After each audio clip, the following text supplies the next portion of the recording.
My name is Ginger Vieira. This is Diabetes Nerd, and we're talking all about Ozempic, Mounjaro, Wegovy, and Zepbound. Look, these are incredible medications, life-changing for many people. But there are a few things you need to keep in mind when you first start taking these medications and down the road, long-term on these medications. Here are 5 things you need to know. First, start low and go slow. I'm talking about your dosage. If you take too much of this medication, any GLP-1 medication, you are going to be in physical pain. You're going to be nauseous. You're going to be so sick to your stomach.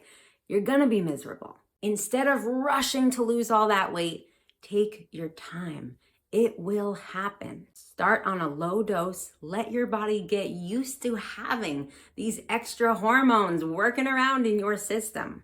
Let your body adjust and then gradually increase the dose if you and your doctor decide that's necessary. Personally, I want to take as little of this as my body needs, as little as I can get the benefits from, right? I know that if I go over 0.25, I start getting really nauseous and my stomach starts hurting after I eat anything. So I'm gonna stay on a lower dose. In fact, I'm even hacking my pen to get less than 0.25. I explained that in one of my other GLP-1 videos. How long should you take it slow on that introduction dose? Several weeks, you guys. Give yourself at least a month on that starting dose. Take your time. Talk to your healthcare team. And by the way, if you are feeling sick all the time, if you're puking, if you can't eat anything, you're taking too much. That's not sustainable. Get the dose down, period. And you know what? If your doctor's like, hey, this doesn't come in a smaller dose, talk to them about hacking the pen and microdosing your GLP-1. Number 2, don't forget to drink water. Now, we know that these medications suppress your appetite for food, but they can also suppress your cues for thirst. You might not be drinking enough water because your body is no longer craving it the same way it's not craving as much food. This means you've got to make hydration an absolute priority every single day, even if you don't feel thirsty. This is really important. This affects your blood sugar. It affects your whole health. It affects your energy. Don't overestimate how important your water intake is, especially if you're taking a GLP-1 medication. Number 3, prioritize your veggies and greens. It's not surprising if you don't want to eat any vegetables in the first few months or even the first year taking a GLP-1 medication. Part of suppressing your appetite might mean that you really only crave like starchy, crunchy things. You've got to make sure you're still getting enough real whole food and plenty of plants. Why? Well, we do know that constipation is a side effect of any GLP-1 medication. So getting plenty of fiber is still just as critical, if not more, now that you're taking one of these meds. And of course, guess what? Greens and veggies are loaded with all the nutrients and minerals and vitamins that your body needs as you continue to improve your health while you're taking any GLP-1 medication. So even if you're not craving that salad, make it a priority every single day to get some veggies. Number 4, strength training. You've probably heard some of the studies about people who are taking a GLP-1 medication like Ozempic or Mounjaro, and they're losing a lot of weight, but they're also losing a lot of muscle mass. Now, this isn't a coincidence. If you're losing weight really quickly, you're gonna lose muscle. Muscle is a very expensive tissue for the body to maintain. If it wants to lose weight, it's gonna go for the muscle first because it's expensive to keep up. It requires a lot more calories to sustain muscle on your body than a pound of body fat. This means on a regular basis, let's say 3 times a week, maybe 2, but ideally 3, you are going to the gym or you're working out at home doing strength training exercises. It doesn't have to be dumbbells. It could be yoga. It could be Pilates. It could be calisthenics where you're just using your own body weight.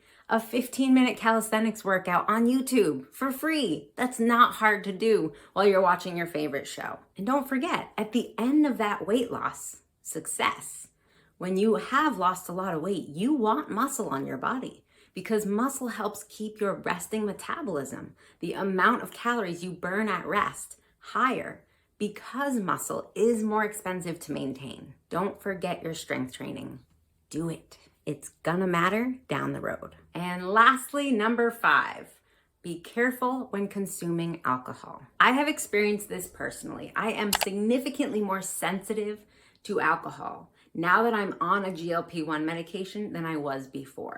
Now my tolerance is really kind of the same, but that 3rd or 4th drink, which would normally be a lot for me, it doesn't just leave me very intoxicated, it also leaves me very sick, like needing to vomit sick. And that never happened to me before if I had more than my usual 2 drinks.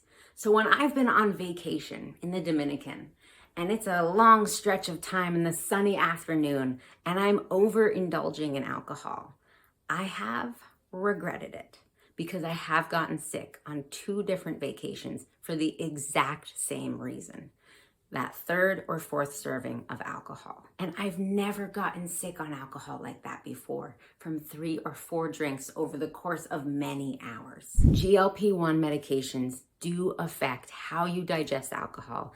It makes you more sensitive to alcohol. Just be careful.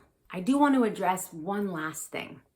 There's a lot of rumors out there and some research that says GLP-1s are causing blindness. Here's the truth about that. I learned this from Dr. Robert Gabay, who used to be the director of the Joslin Diabetes Center in Boston, Massachusetts. It's not the GLP-1 medication that is causing an increase in diabetes retinopathy. What's increasing your risk of diabetes retinopathy after you start taking one of these medications is if you started out with a very high A1C and then taking this medication dramatically and quickly causes your A1C to drop. We already know that this is a cause all by itself, even without the GLP-1 medication, of retinopathy. I know it's strange. Why would improving your blood sugars cause retinopathy? Well, the retinopathy was like ready to happen.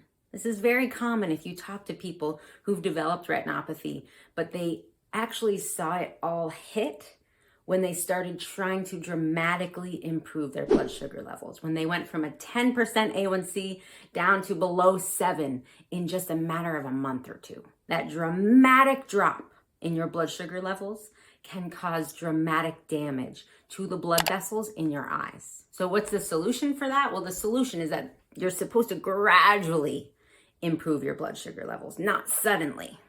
And that's definitely something to talk to your healthcare team about. If your A1C is 8, 9, 10, 11, 12% before you start taking a GLP-1 medication. Look, these drugs are awesome, and there's probably some more of them coming around the bend because all of these companies are making a lot of money on these weight loss drugs. For people with type 1 and type 2 diabetes, these drugs are so helpful. I'm not even taking it for weight loss. It's so helpful to me as a person with type 1 diabetes. But we've got to be aware, we've got to be careful, we've got to talk to our healthcare team and think about all the other things this is doing in our body besides simply reducing our appetite. Thanks for watching. Don't forget to subscribe and leave a like on this video. Thank you. If you want some extra support exercising with diabetes while you take insulin, find Exercise with Type 1 Diabetes on Amazon. This book is 100 pages. It's such an easy read.